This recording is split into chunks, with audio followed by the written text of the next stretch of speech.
I'm Sarai. And I'm Haley. And this is Seamwork Radio. Welcome back to Seamwork Radio, everybody. So last week, we talked about why learning to sew is hard but rewarding. We were talking about our Sewing by Design framework. And today, we're going to talk about that first step in that framework, which is laying your foundation. And today, we're going to talk about why sewing is so hard. We're going to get into a little bit more detail about that and some of the things that we've heard from all of you, and especially from our beginners out there. And we're also going to talk about what we think are the 8 key skills that you need, the kind of component skills that you need for your foundation as you continue your sewing journey, especially if you are a beginner. So with that, we're going to dive into our icebreaker for today, which I'm really excited about. This one is fun. The question today is, what beginner project, no matter how ugly, still makes you smile because you're so proud of it? So, Haley, start us off. What is it? Okay. So, for me, this is pretty easy, but it's kind of like a tale within a tale. So, I apologize in advance. Okay. So, at the end, I think it was my first semester of design school. All of our lessons and work culminated in we needed to draft a button-up shirt pattern. And then we needed to sew it up in a plaid fabric matching all of the plaid. I was like, okay, I was living in LA, but I hadn't been downtown to the garment district yet. I didn't have a car at the time. And so I'm like, okay, I'm going to go make this like journey to do this. And so I go downtown and I'm in one of these storefronts. If you've ever been in the garment districts, a lot of the stores are like kind of semi-open air where they have like big garage doors that roll up and you go in through the garage door. And so I'm like in this like semi-open air like market looking at fabric. And then this like dude walks in with a big gulp cup like full of urine. He starts like threatening to throw it on people. No. I'm barely 18. Like I'm just like such a little baby. And I'm like, I'm so scared that this guy's going to throw pee on me. And I have a full-blown anxiety attack in the store. I'm like, I got to get the heck out of here, dude. I got to get out. And so I like grab like the first plaid fabric I see and I like buy it, just like panic buy it. And then my like boyfriend at the time was like in his Toyota Corolla around the corner. Because I didn't want to pay for parking. So he just like waited. Anyway, I like run over, get in the car. We leave. Anyway, I like look at it and it's hot like pink, like magenta, and has like this tinsely thread running through it. It's like totally like glittery, it's just like not my taste. And it's this teeny tiny plaid, which is harder to match up.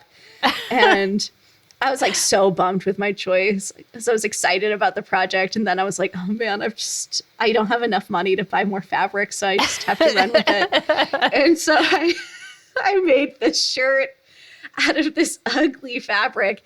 And you know what? The fabric is still ugly. There was no redeeming it, but I matched up all of that plaid. I drafted the pattern myself. You know, it looked professional. I'd only been sewing for like a few months at the time. So when I think back on it, I'm genuinely impressed with myself, but just like horrifying on so many levels. Oh my goodness. I can just picture you like throwing cash at them. Like, get me out of here. I was just a little scared baby. Oh my gosh. Yeah, I feel like maybe when I was 18, that would have been scary to me too. But having lived in cities for most of my life, yeah, I've experienced that more than once. Like the person I was that first year was like an entirely different person than the person that LA spat out years later. You know? Oh, wow. Well, I'm proud of you for Thank you. Sticking with it. And especially if it was a small plaid. I can imagine how hard that would be if you were only a few months into sewing. Oh my God, I cried so much making it. It was so hard. Oh, man. Oh, that's a badge of honor. Those projects you've made through tears. Uh-huh. Totally. Totally. It just like makes it so much worse that it was like still ugly. Like at the end of the day, just still totally ugly. But I'm still proud of it. I don't care if it's ugly. Yeah. There's more important things than what it looks like. Sometimes it's all about the journey and the story you get. Journey. Okay. So take us on the journey of your ugly proud moment. Okay. I don't have a story like that, but when I think about something I made early on that was ugly, but I'm still proud of, I think about, I had this skirt that I wore all the time when I was in high school. I learned to sew when I was in high school. And as I mentioned in the last episode, my grandmother taught me the basics of sewing, but a lot of my sewing knowledge was self-taught. And I didn't really have a very good concept of what would look good on me, I think. Or maybe I just didn't care. I don't know. But I made this skirt. It was a mini skirt, and it was purple velveteen. So like cotton velveteen, as you know, which is kind of like pretty stiff fabric because of the nap on it. It's usually pretty stiff. So it was cotton velveteen and it was purple. It was a color I heard somebody describe once, not in reference to the skirt, but as wizard purple. That's how I describe it, as wizard purple.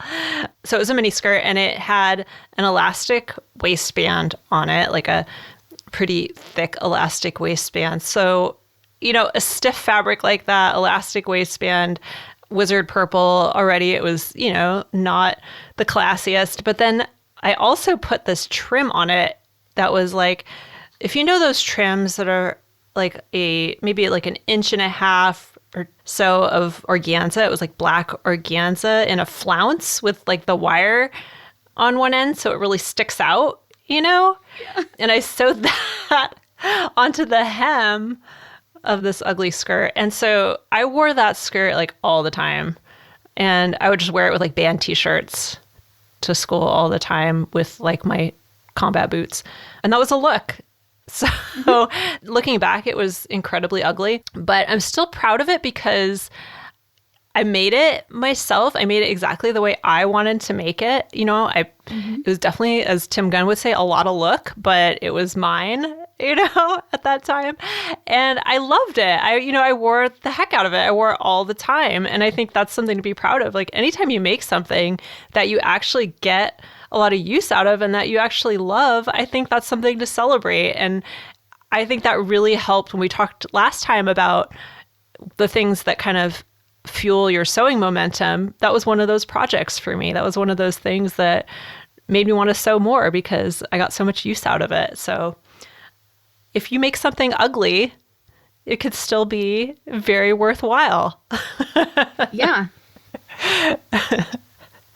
You might be talking about it with a friend and laughing about it years from now, like we are. It'll serve many purposes in your life. You'll learn something from it and you'll get some laughs. So yeah.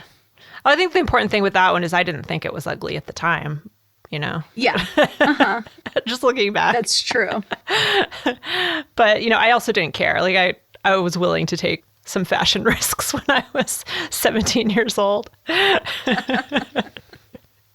So that icebreaker came from one of our members. And if you would like to contribute an icebreaker, you can head over to the Seamwork community if you're a member and go to the podcast topic there and let us know if there's an icebreaker that you'd like us to talk about in a future episode. Yes, we love to hear them. You guys have such amazing icebreaker questions. I love them. It might be my favorite part of the podcast. Yeah. It's a bummer. I don't know. It's true. Anyway, back to the issue of the day. Today we're talking about the laying your foundation portion of the Sewing by Design framework. Sarai and I, and all of us at Seamwork, have spent a lot of time talking to beginners. We've been beginners ourselves, and we've actually done surveys with a lot of beginner sewers. And, you know, it's really like solidified for us that sewing is hard. There's no denying it. Sewing is hard. So we wanted to talk a little bit before we get into the laying your foundation of Sewing by Design, talk about the things that people get kind of hung up on that they struggle with the most in the beginning of their sewing journey. I think a big thing is that today, not a lot of, before people learned how to sew from family or they learned how to sew in a home ec class, it was something that was like a norm, a skill that was taught to people. And today, lots of people don't have the benefit of having that mentor, a friend, a family member to teach them. So you're kind of like grabbing onto these skills at random. I'm making a pleated skirt. I gotta figure out pleats now, instead of like going through things in a more methodical way. And so it can be kind of hard when you don't have that guidance to identify what those beginner skills truly are. And because of that, it's hard to choose projects because you don't really know what's hard and what's easy. And as many like skilled sewers will tell you, so just because a pattern is minimalist in design does not mean it's necessarily easy to sew. Easy and simple are two totally different things. Yeah, definitely. I think that's a really big sticking point for people. And it's one of the things that we're really trying to address with this part of the framework, which is just knowing what those beginner skills are and what projects and what steps you can take to cover those skills and get better at those skills before moving on to something more advanced. And when you're a beginner, you don't even have a concept of which skills you should learn first, which you need to learn next. So that's a big part of what we're trying to develop here. Yeah. And it's something that we can, provide for you. Maybe you don't have a family member or a neighbor who can teach you how to sew, but we can be your internet neighbors and be your mentors in a way and provide you with a framework so that you have like a sequence of skills to move through that will teach you to sew in a way that removes like a lot of the guesswork of figuring it out on your own. In addition to that, terminology can be really difficult. There's a lot of jargon with sewing. And, when you read through like one step in sewing instructions, you might come across like 3 different words you don't know. So it's just a lot of terminology to use. Sewing costs money. Fabric costs money. Patterns cost money. People are really afraid to make mistakes, to feel like they're wasting their time, their money, their fabric. And that's a really big roadblock for people. And I don't blame you, because that is really frustrating to feel like you've sunk time and money into something that just is not working out. Yeah. In addition to that, people are afraid of their sewing machines, or maybe they don't know where to even start with buying a sewing machine. Sewing machines have a lot of anxiety attached to them. And then on top of all of this, there's so much information about all of these things that I just rattled off. And it's just so hard to figure out where to begin with it all. Yeah, I think that's such a big part of it, especially with the internet these days. And there's just so much information out there between, tutorials on blogs and YouTube and, all kinds of stuff that you can find on Pinterest, everywhere. How do you know where to start? And even if you get a book or something like that, it can be difficult. As we were kind of researching this and thinking about different methods that people use to learn how to sew, I got a lot of learn to sew books from the library. And, they're all great. They have so much great information in them. One in particular was just so vast. It was how to learn how to sew, something like that. But it was like everything you could possibly want to know about sewing was contained in this book. Like it was great as a reference, like a fantastic sewing Bible. But if you bought this book in order to learn how to sew, it would, I think, for me at least, it would be really, really intimidating. And it would take a long time to kind of figure out where to go to get from point A to point B. Totally. Yeah, I mean, a lot of books like that, they don't necessarily run through a sequence of skills that you should acquire in a particular order. A lot of times they're just more organized in a way that makes them easy to, like a dictionary, easy to find the skill that you need to brush up on or learn about. Yeah.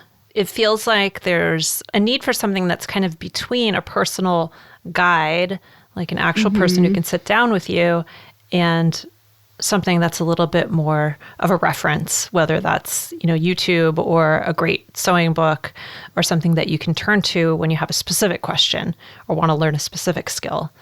That's the part that's a little bit challenging.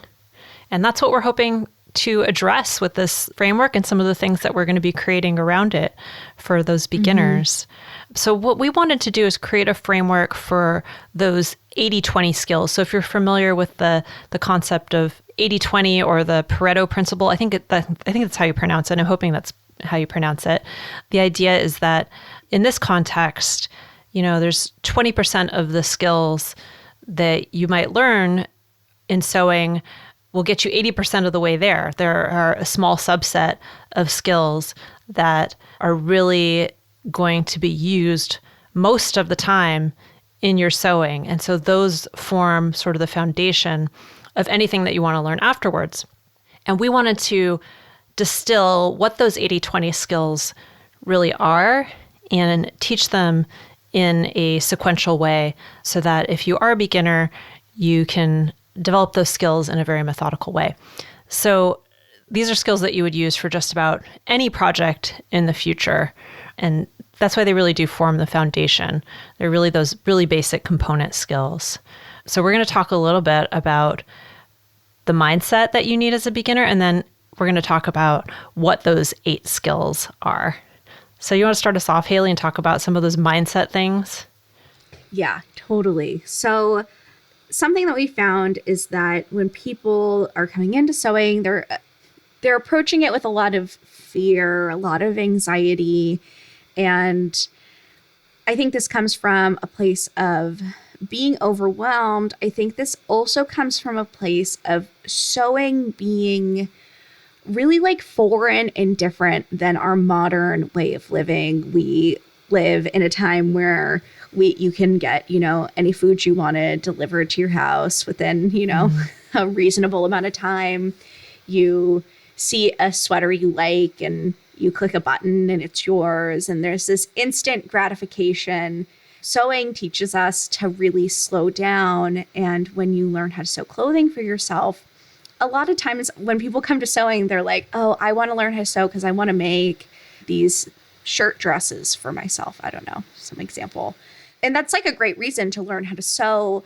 But if you want to learn how to sew and you want it to stick, it's important to shift your mindset to appreciating the steps and appreciating the journey, as corny as that might sound, instead of desiring the finished product. Yeah. Because you're going to just be disappointed time and time again if you don't. I was thinking about this yesterday and thinking about how I think sometimes, I still fall into this trap sometimes, but I get so excited about all the things that I can make and all the things that I would like to make that before I'm even finished with the project that I'm working on, I'm already like, I want to rush through this so I can get to the next one. I have so many ideas. I want to get to the next one.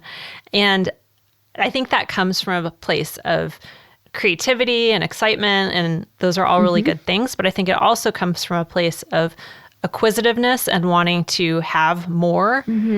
That's something that's really ingrained in us. And I think that goes back to what you're saying about this kind of instant gratification culture that we live in now, where it feels like I should be able to have everything and have it cheap and have it fast and have it, and sewing is a bit of an antidote to that. So I think when I get into that mindset, what I try to remember is to keep every project feeling special.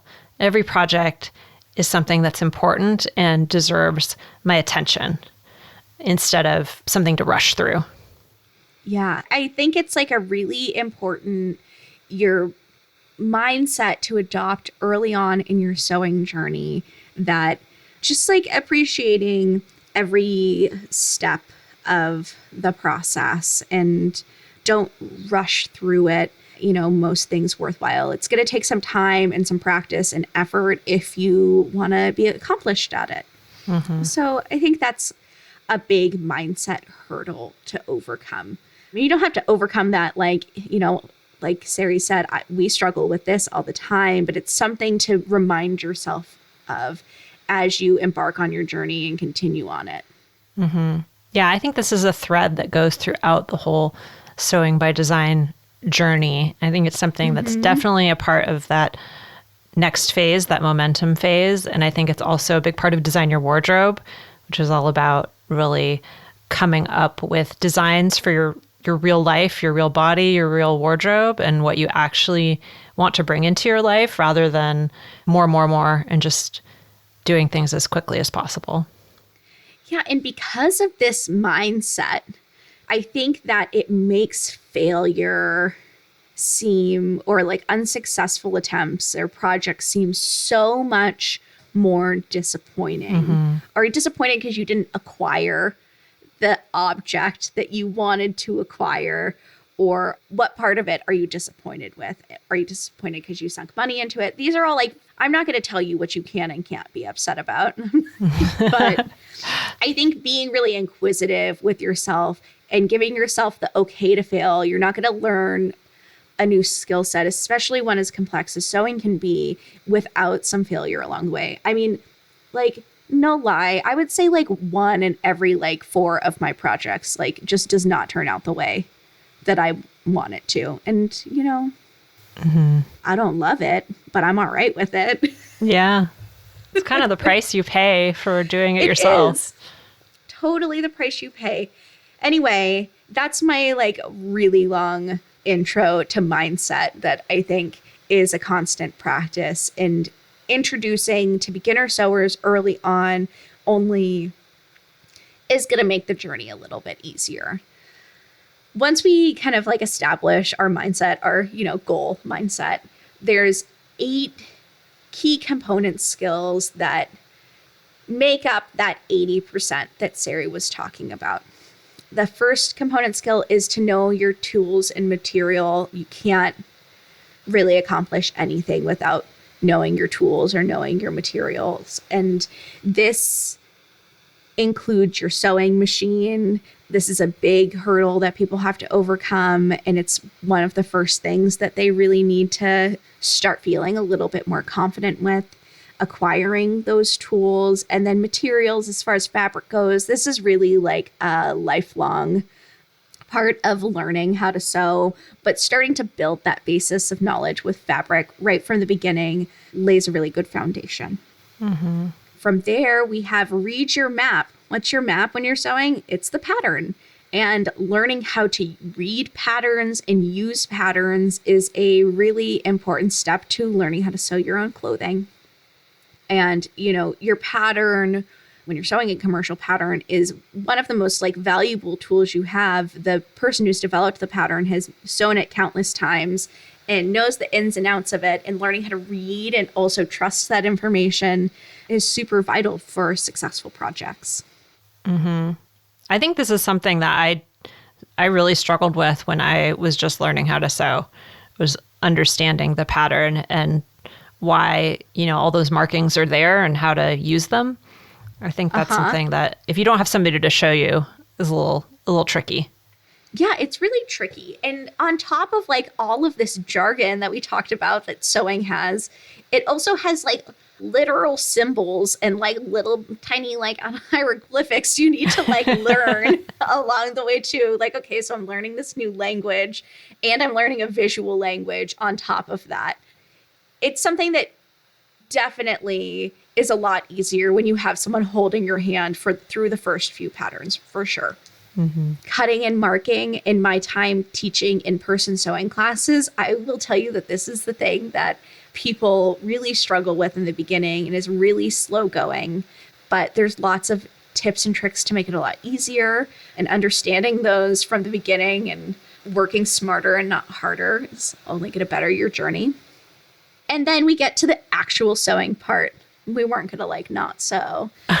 We have all of the seams, and this includes things like straight seams, how to sew corners, curved seams, finishes, pressing techniques. A lot of information is distilled down kind of into the humble seam. From there, adding fullness. This can be in the form of darts, gathers, tucks, etc., and just understanding what fullness is and why you need it to create garments that are three-dimensional is really important. I think that is something that is so fundamental to how clothing works that is kind of hard to understand, is how a dart, for example, creates fullness in a bust, for example. Like, I think that is something that eluded me. And nobody really teaches you when you're first learning how to sew, but it's actually how clothing works. It's how a two-dimensional shape becomes a three-dimensional shape in a lot of ways. And I think that this framework is kind of touching on these really, we're not just taking you through a list of skills that you need to know. We're taking you through a framework that's going to help you understand the way that clothing functions so that when you later on down the line, when you start your fitting journey or you are designing your wardrobe, you understand the elements that make a garment fit. You understand the elements that add interest and the detail and style that you enjoy. And just having a better grasp of what these features are and how they work is really important. Yeah. Adding fullness really flows nicely into our next skill, which is installing a sleeve. This is something that a lot of people really struggle with in our surveys. People talk about time and time again. Sari was sharing with me that a person recently wrote something about how they didn't understand how the cap was larger than the arm side. And it really like underlined something that's more intermediate or advanced sewers might take for granted, that like, oh, wow, like the concept of like easing in a sleeve, not just how to do it, but why do you even need to do it in the first place? All of this kind of stuff. That was from our beginner survey. And one of the respondents there said that they didn't understand why you'd have to ease, I don't know if she used that word, but ease in a sleeve, and thought that that just meant that the pattern wasn't well designed because they didn't fit together perfectly. Not understanding that that ease on the sleeve cap is often, not always, but often vital to be able to move your arm. So it's those kind of basic things that if nobody has taught you the why behind it, then you're bound to think that there's something wrong. Maybe something wrong with the pattern or something wrong with you or something wrong with your technique. So I think it's really important that it's not just a matter of how to do it, but how it works. Yeah, absolutely. Next, we have adding closures, buttons, buttonholes, zippers, even elastic casings, all of these different things that allow us to pull on our garments and get them to fit over our bodies. And then lastly, finishing the edges. So things like bias tape, facings, all of these kinds of things that give our hems, of course, that give our garments a actual clean, professional type of finish. And this is just 8 skills, but when you really think about it, it's variations of these skills that you are going to be using for so much of what you sew. We said 80-20, but honestly, I have a feeling that this will get you through many, many projects, at least 90% of the way. I say 92. 92. Okay, we'll have to agree to disagree then. Haley says 90, I say 92. Yeah, so we are working on a special project around these skills that we're going to be sharing with y'all pretty soon. We're just really excited to dig into this a little bit more in the future because I think this is going to be really, really helpful for those of you who are more at the beginning of your sewing journey. And even if you're not, these are kind of the component skills that you have to revisit whenever you're brushing up your sewing skills or adding to your toolkit of sewing skills. You know, even if you're more intermediate, there's always new things you can learn about things like closures or sleeves or fullness if you want to learn more about fitting, for example, like Haley mentioned. So I think having this framework in place and really being able to share it with you all is going to be super, super helpful. So we're really excited about that. And we'll share more about that in the coming couple months. So to recap, I'm just going to recap those 8 skills that Haley covered. They are knowing your tools and materials, reading your map, which is your pattern, cutting and marking, seams, which includes stitching, finishing, and pressing, adding fullness, installing sleeves, adding closures, and finishing your edges. So that is our layer foundations portion of the Sewing by Design framework. And we hope you enjoyed hearing about it. We're really, really excited to dig into this even more. And in the next episode, we're going to cover the next phase of the Sewing by Design framework. So hopefully you'll be able to join us then and learn a little bit more about how to build momentum and have more fun in your sewing practice by building up that practice. So I'm really, really excited about that. And if you want to learn more about this, we have some beginner classes and tutorials on the Seamworks site. If you go to our classroom, we have one called Learn to Sew with Bow you can check out. We'll be adding to these in the future as well.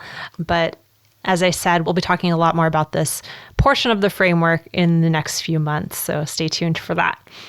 And if you liked this episode, please consider leaving us a review. We would super, super appreciate it. We love reading your reviews. They're really, really motivating for us. They keep our momentum going when it comes to the podcast. So I wanted to read one of our new reviews today. This is just such a nice review. This is from somebody called Little Gigi on the Prairie, which is, what a great name.